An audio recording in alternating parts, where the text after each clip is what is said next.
Hey there guys, Jordan here, back with another reaction video. And oh boy, Death Battle is finally back. And I'm going to be reacting to Omni-Man vs. Bardock, Invincible vs. Dragon Ball Z. So, a battle between two fathers from other planets. Now, I have seen Omni-Man battle against Homelander. You can react to that in my channel, or watch it for yourself.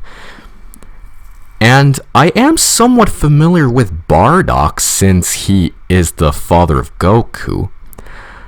I have yet to see the official movie where he's the main character, but I might check it out for when it's when I have time to.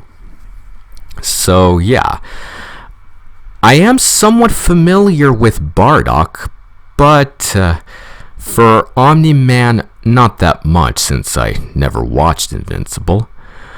So I'm still gonna keep an open mind about this. Alright, and without further delay, let's get to the battle. Let's adjust the volume. And let's begin. Ooh. Alright, we're back, baby. Is Bardock, the ostracized Viltrumite and the doomed Saiyan. Ah. And it's our job to analyze their weapons, armor, and skills to find out who would win a death battle. Alright. First up, Omni-Man. Omni-Man, Earth's once greatest hero. That's right. Inside the Guardians of the Globe, he protected the world from all manner of threats. Guess the Discount Justice League. A single day, it all went horribly wrong. But of course it did. Who, Omni-Man? Who indeed? Champion of Earth, best-selling author J.K. Simmons, yet it was all a charade. With his murderous rampage only brought to a halt thanks to his own son. It all starts on planet Viltrum, which I hear is a totally lovely utopia. Through brutal with a K. Or wait, no, that came later. Viltrumites are among the most Oh, sorry about that. Okay, background. Real name, Noel On. Aliases, Nolan Grayson, Omni-Man. Age, over 2,000 years. Height, 6'2", 1.88 meters. Weight, 250 pounds, 114 kilograms. Heir to Viltrumite Emperor Argal. Likes Mark, Debbie, writing bugs.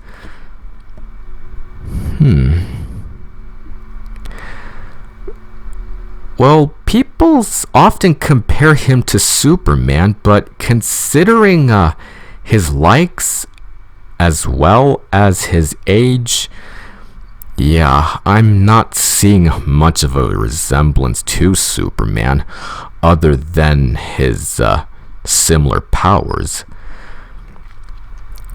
But it's best not to underestimate characters that you don't know. So I'll just go along with whatever background that he's given. And maybe at some point I'll look more into the story of Omni-Man as well as check out the original show that he and the others star in. Alright, moving on. Powerful beings in the universe, even more so after they purge the weaker members of their species. As a vanguard of the Viltrumite Empire, Omni-Man treated Earth as Nolan Grayson, expected to prepare the planet for imperial assimilation. Is that so? He's got your classic strongman superpowers, and he's basically invulnerable, easily knocked that is true. The size of Texas. He can fly at unbelievable speeds, soaring from Earth to the planet Thraxa in under 1 week. Thraxa is, quote, a couple galaxies away, give or take. So a minimum of 2 galaxies. So they have an estimation. Beyond the Milky Way's neighbor Andromeda is the lesser-known Triangulum galaxy, which is over 2.7 million light-years away.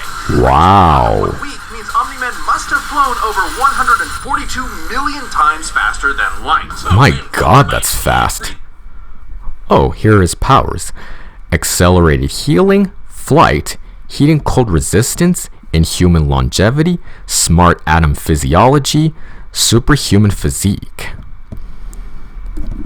Yeah, so these are the similar powers to Superman that I mentioned earlier. Although smart atom physiology and superhuman physique aren't what I would call powers. But if he's proud of these powers, then who am I to judge? In space, so he held his breath the whole way, and it's not like he was in a rush. He was on a soul-searching trip, contemplating the significance of smashing his own son's face in. Oh, yeah. I see what you mean. You're missing out, but according to another Viltrumite, Thetis, a bunch of other Viltrumites who actually were in a hurry flew to Viltrum across the Virgo supercluster in less than 24 hours. That's over 20 billion times faster than light. You don't really My God, that's insane. The slower they age. According to the Really? handbook, Nolan is over 2,000 years old. And regardless of age, Viltrumites don't suffer muscle fatigue like humans do, so they rarely ever tire out. Seriously? He's got parenting easy mode on, and he couldn't even handle that. I would have killed for that back when my daughter was born. Well, okay then. A Viltrumite's body contains smart atoms, which they subconsciously manipulate. This cellular structure can effectively recall certain states of being regardless of their present environment. Whoa, seriously? At an atomic level to Conquest smart atoms resisted attacks from Adam Eve, who can alter matter on an atomic level. So Viltrumites are able to manipulate their own atoms to make themselves more tangible with whatever situation they come across. Man, if only similar Superman wannabes have that kind of power, then they can be just as powerful, if not more. That may be something to be wary of. Perform the impossible. Yeah, like surviving your intestines getting ripped out. Oh, yeah. Ripping out harsh. Your whole beard all at once. The hell? Viltrumite could pull off something that disturbing. Nolan Yeah. is incredibly tough, but if he faces superior forces, his smart atoms can adjust to make him even stronger by comparison. This is why Viltrumites are considered invincible. Yeah. In the universe can't even Understandable. like him. Even a ship's cannon like this one can't take down a Viltrumite, and it obliterated a massive solar disk nearly half the size of a star. Oh my God. To shatter one by flying straight through it. A planet so big it has a whole ring around it. The Roche limit factor Really? is the size a celestial Just like body must Saturn. be in order to disperse orbiting material as a ring. In short, an Earth-sized planet can't. Earth-sized planet could only sustain such a ring temporarily, while Viltrum's rings existed for thousands of years. So it seems that Earth-sized planets drew the short end of the stick when it comes to having their own rings. Well, it's understandable since Saturn's rings are actually made of asteroids. And due to the intense gravity, they might end up falling towards the surface. So maybe it's best if Earth and other Earth-sized planets don't have rings. Can't support such a ring, meaning this one must be much larger. Don't get me started on how the ring is actually made up of dead bodies because, what? Spoilers, just go read the comic. If Roche is doing it for you, okay this then. planet also supports 5 moons in its orbit, and even the smallest is a perfect sphere, meaning its own gravity shaped it. At minimum, a moon like that must have a diameter of 600 kilometers, or 370 miles. Comparing this to the planet's diameter, we can tell this world is nearly 14 times larger than Earth. Feats. Escaped a black hole, redirected a Texas-sized asteroid, destroyed Viltrum with help, flew between galaxies in under a week, slaughtered the Guardians of the Globe, can do Fortnite dances with the best of them, defeated Invincible Alan the Alien Speed Racer. Of course he had to include Fortnite since he's just another skin. And, Space Racer. Sorry about that. But, yeah. Seems to me that Viltrumites don't seem to have that much mercy when it comes to saving those that they love. I mean, considering that he actually ended up beating the living crap out of his own son, that really tells you a lot about how they are. And after hearing that he's currently in a redemption arc, or if he's planning on getting one, like I said, I haven't seen the show, we may have to think twice about if he should be considered a hero or not. You know, kablam! Now, Omni-Man does have his weaknesses. Monsters Ah, like Nars can yeah, I was pierce wondering through if he had flesh, weaknesses. And he's extremely sensitive to a specific high-pitched frequency, which can destabilize the Ah. body's equilibrium. But his real weakness turned out to be, you guessed it, fatherhood. Thanks to his son, Mark, Nolan began understandable. to re-examine his perspective and his place in the universe. He settled down in a new place, got himself a new job, and even had a new kid with his new wife, who's a bug. Lady, he banged a bug. Omni-Man? Okay. Omni-Man? Hey, everyone deals with parenting stress in their own way. When Nolan was lecturing to Mark about how insignificant people are, Mark wasn't the only one he was trying to convince, if you catch my drift. Nolan Okay, then. mission isn't planetary conquest or saving the innocent. It's to discover if a violent man who can break the world can also be a good father. God Omni-Man. Way to go above and beyond, Omni-Man. Alright, now In the Bardock. far reaches of the cosmos laid a world with a people like no other. That's Born right, and raised the to do Saiyans. just one thing. Fight. The Uh-huh. Saiyans, a proud warrior people from the planet Vegeta. Yep. By King Vegeta. Well, not That's as a- much. Exactly. Yeah, I guess. To the truth of their impending doom. But perhaps one Saiyan represented the Bardock. present, even during their waning glory days. Uh-huh. Bardock, he's cool, he's crude, he's got a bad attitude, and if he goes apeshit, you're totally screwed. And if you Yep. what? Father of Goku. Oh wow. Yes. What a guess. What a great I mean, it's that Bardock obvious. Bardock was Okay, a then. killer, ruthlessly conquering planets in service to the Saiyan's true overseer, Lord Frieza. Frieza. Your planets, they Alright. Background. Name, Bardock. Age, over 30 years. Height, 5'10", 1.78 meters. Weight, 192 pounds, 87 kilograms. Likes, Gine, Kakarot, his teammates. Hates, Frieza, Dodoria, time travel. Rocks a sick bandana. Yeah, so from what I understand, this bandana they speak of, yeah, the reason why it's red is because that bandana used to be white, however it got covered in blood from all of his former Saiyan comrades. And so he has to don it on his head so that way he can attack Frieza so he can be able to avenge his fallen comrades. And I take it that Gine, who is his wife by the way, was amongst one of those that were killed. And thank goodness he was able to send his son Kakarot away before Vegeta could be destroyed. I apologize for any potential spoilers I may be giving out. So, yeah, let's move on so we can see the rest. wiped out every living thing, leaving Frieza uninhabited rocks to sail away. Bardock was an asshole. Well, it really wasn't. Bardock's story has evolved over the years, with multiple iterations to draw from. Very well. Where he's a brilliant scientist.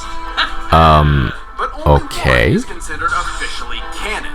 Bardock's demeanor began to shift when he met and eventually married fellow warrior Gine, and had two sons, Raditz and Kakarot. No, Yes, didn't go totally that's true. south. He was still a ruthless warrior. You know that red headband of his? It's Yep. stained with the blood of his fallen friends.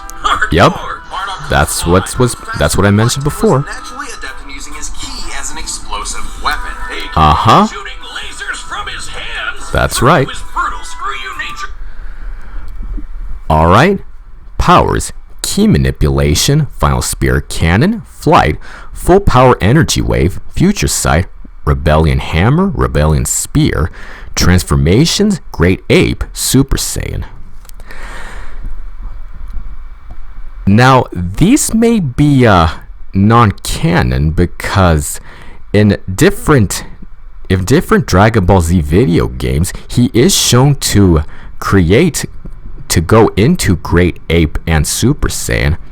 However, in the official story, he and the rest of planet Vegeta were destroyed, so he wasn't able to use these powers. So maybe they're using sources from non-canon iterations. While key manipulation is essential to a Super Saiyan, or any Saiyan in particular. So I suppose they're going to use both his canon and non-canon iterations for this battle. I'll see what they do with them. Bardock's moves are all about overwhelming power. His final spirit is like a key-powered bazooka. His rebellion hammer punch ignites enemies on contact. And his rebellion spear basically turns him into a supercharged battering ram. Okay, then. He will run you over, break your spine, light you on fire, and then move on to the next guy. Man. A day's work for a Saiyan.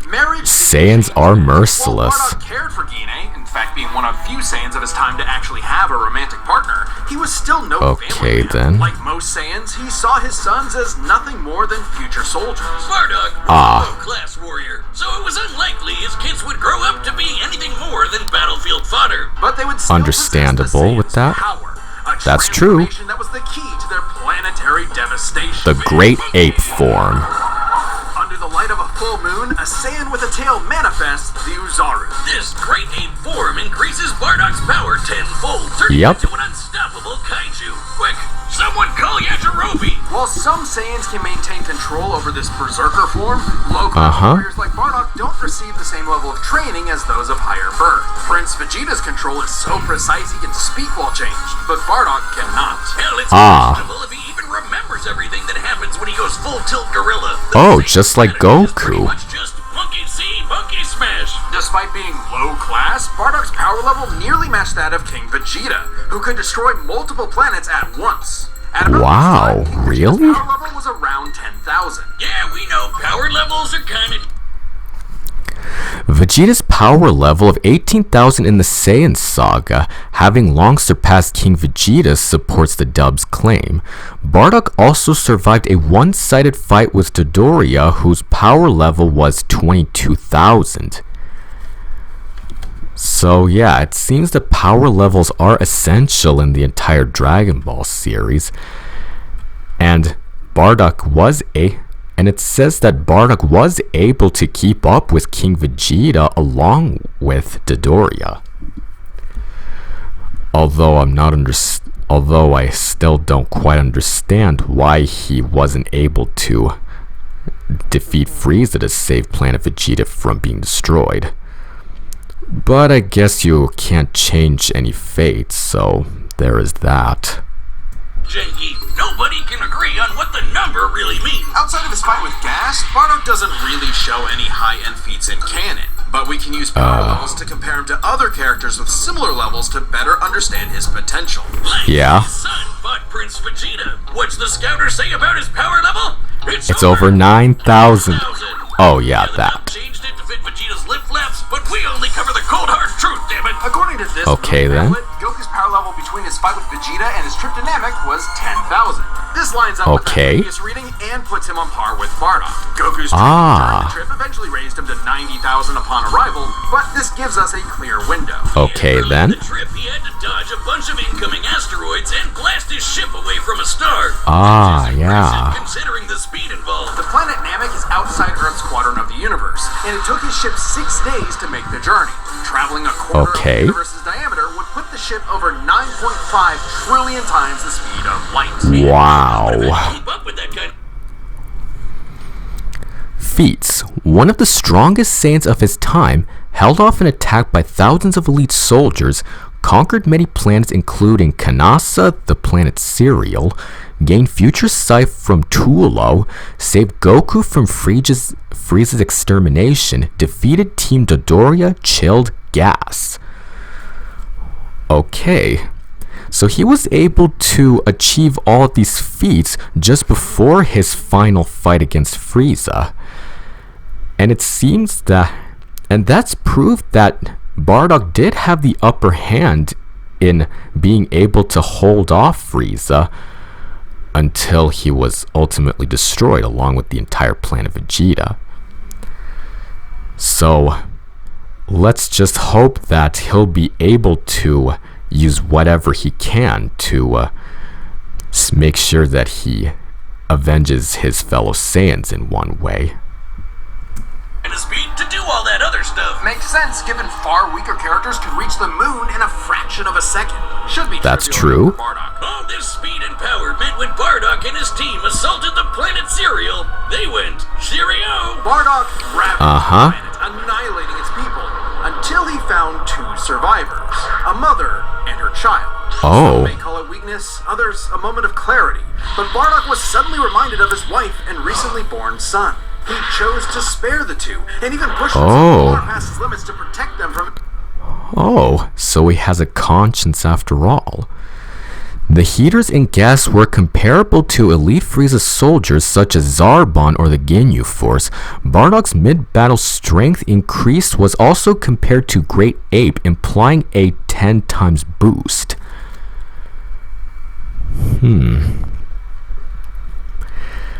So he was also comparable with Zarbon and the Ginyu Force. That should have been enough for him to at least have Frieza down for like an hour or two. But maybe it was the love for his family that was holding him back. I suppose that may be something for me to keep in the back of my mind and to look into. His own Frieza Force allies, who taunted that Frieza had dire plans for the Saiyans' future. This moment changed Bardock, making him more appreciative of his family and cautious of Frieza. When all the Saiyans were called back to planet Vegeta for mysterious reasons, he had a hunch something was up. So, before his final stand, smashing through hundreds of soldiers before coming face to face with the tyrant, he sent his youngest kid away for protection. A choice that allowed his son to thrive. And hey, that's what good parents do. A choice Agreed. that would have a greater significance than Bardock could ever imagine. And the dickhead blew them all up and he died. Or did he? Bardock got killed so freaking hard he got blasted back in time. Actually, he was pulled away by the... Oh yeah, the Xenoverse games. Okay. Bardock briefly survived Frieza's supernova attack in this continuity, an attack with a yield of 20 quatatons of TNT. As a Super Saiyan, he'd also scale above Saiyan Saga Vegeta, whose destruction of Arlia equaled 4.5 quatatons. So in this continuity, in the Xenoverse universe, Bardock was sent back in time and were found by these two, Toa and Mira. So I guess that would explain the different continuities that he would appear in. I guess in a way he was lucky to have survived, although not sure how his interactions with adult Goku would pan out. Well, maybe it's best not to think about it since these technically aren't canon. These two who miscalculated and misplaced him incorrectly in the time stream. Blah, blah, blah, non-canon, whatever. He survived. And when he realized what happened, he got so unbelievably pissed off, he went Super Saiyan. What? Alright, this is very much an alternate universe what-if scenario, and it is jarring. But the Super Saiyan form is not achieved through training alone. It requires dedication, introspection. That's right. Victory, failure, love. That's what Goku went through. Frieza destroyed the Saiyans because he feared the possibility of the Super Saiyan, a Saiyan with power that could rival his own. But perhaps Bardock's transformation was more than simply a what-if. He had begun to take the very steps his son later would to achieve the form. Perhaps, if Frieza had hesitated, even for a moment, his fear would have manifested before him, right then and there. Damn, pour one out for Bardock, who figured out how to be the truest Saiyan right at the end of it all. I know Kakarot would be proud. Yep, go Bardock. Alright, the combatants are set, and we've run the data through all possibilities. It's time for a death battle! Let's get started. Ah. Okay, there's Bardock's ship.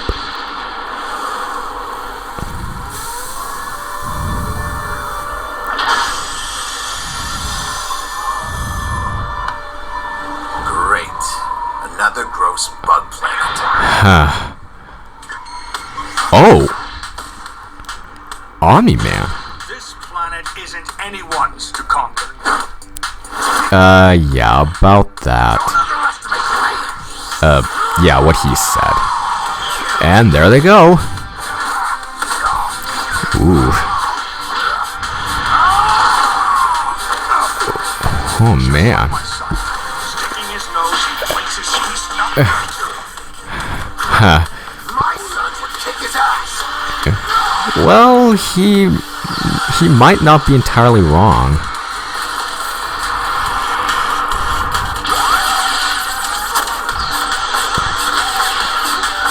There he goes. Oh boy. Oof. Brutal. Oh. Whatever you are, you're an embarrassment. You might want to hold that thought. Wait till you see the real power of a Saiyan. Oh boy.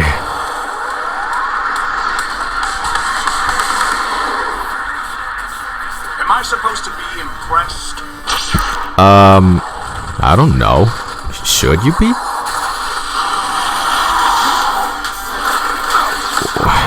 Man. Voltrumites and Saiyans show no mercy.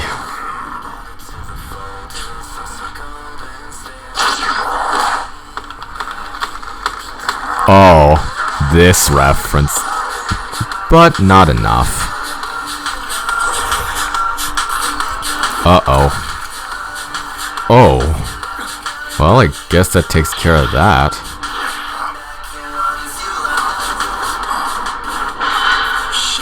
Oh boy.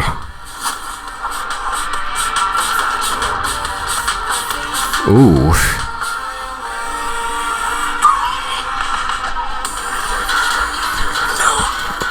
Oh. Oh, here it comes.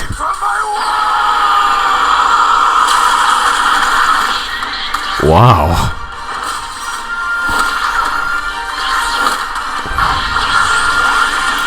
Final Spirit Cannon.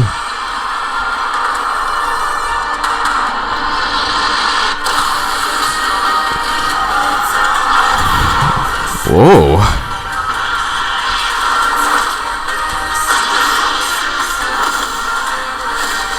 Oh man. Your time is up. Oh? Whoa. You said Saiyan. Remember it. Oh my.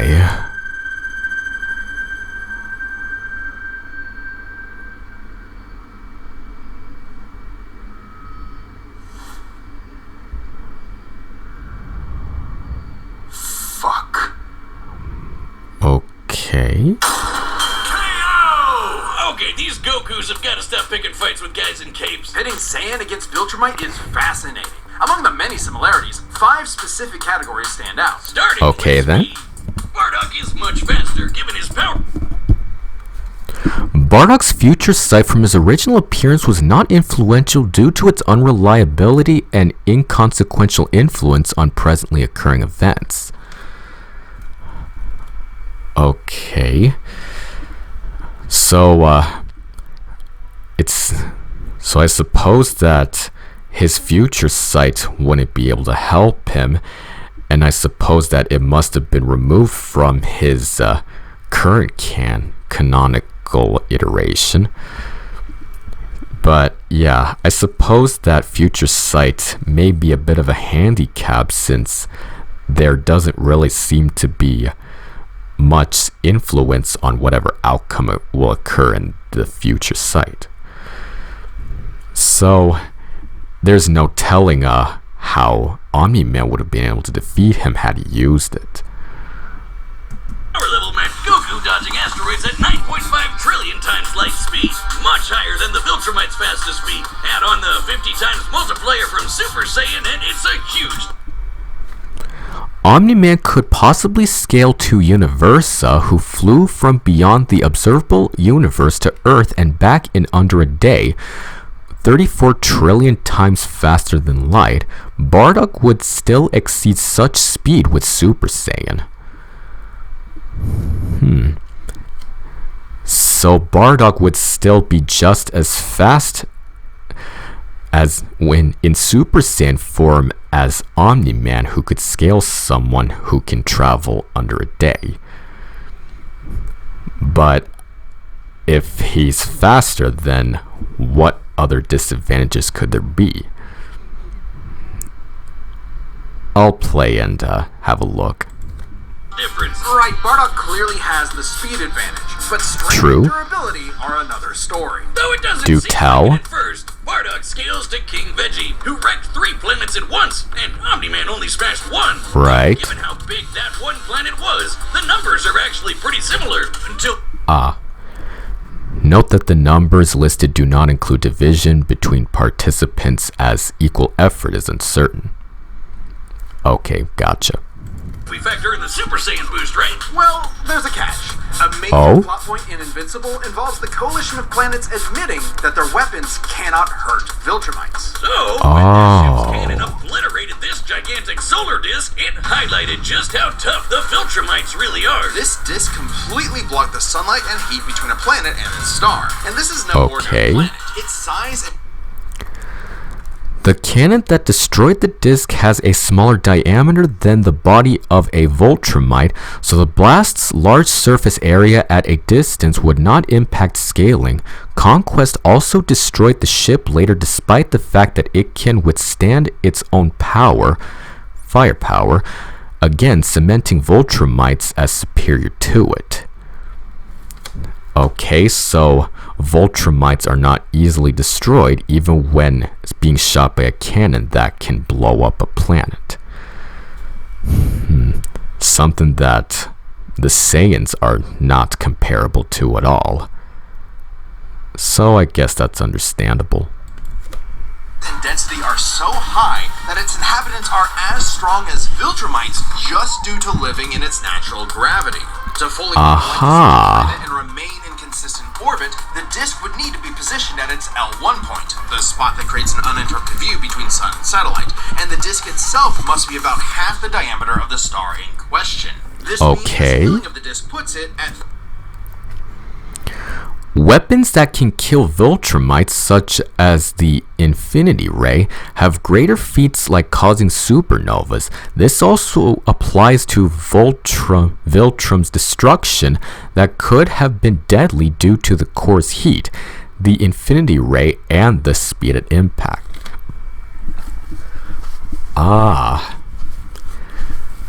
So Viltrumites can still be killed.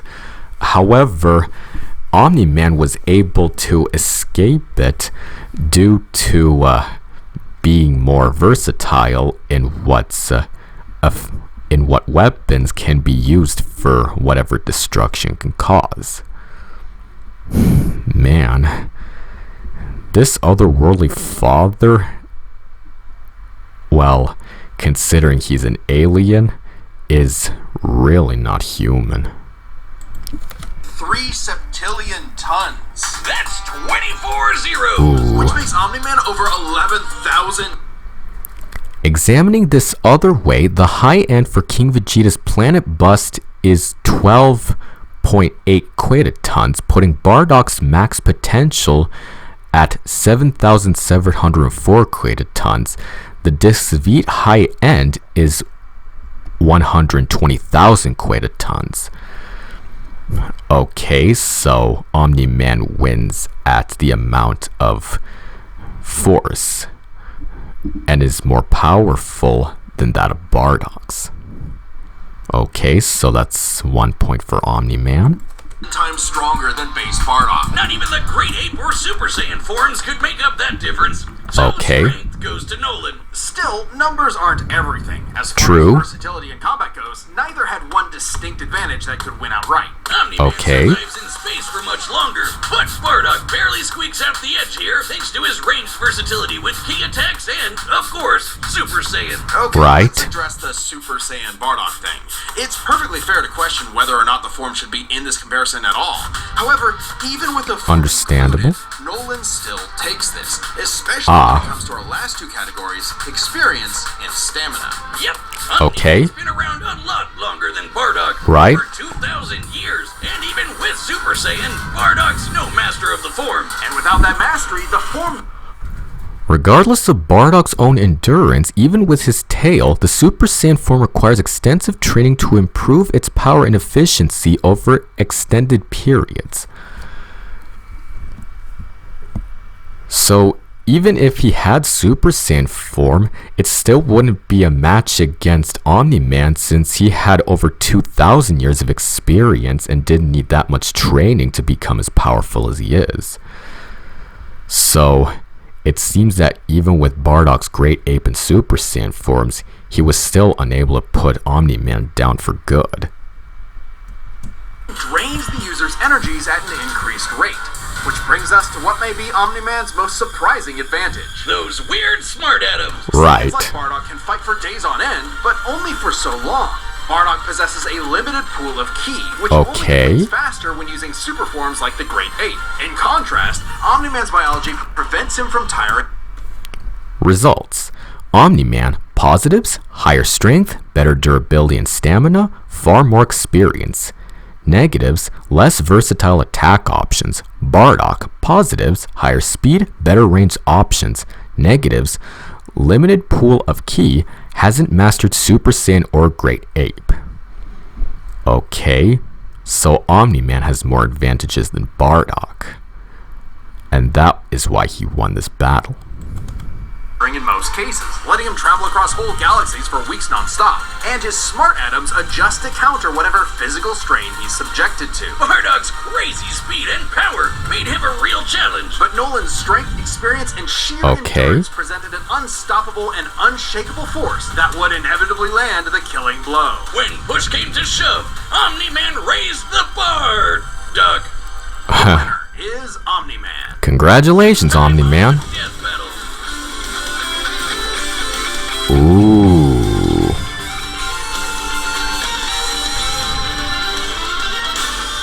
Joker versus Giorno. More Death Battle. Thanks for watching. You're welcome.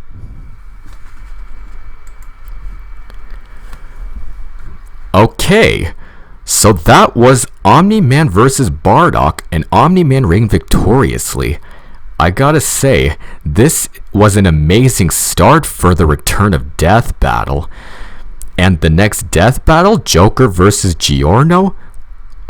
Oh boy, I am so excited to see this. And I'll tell you why I'm excited when I react to that one. But in the meantime, thank you all for watching, and I will see you all next time.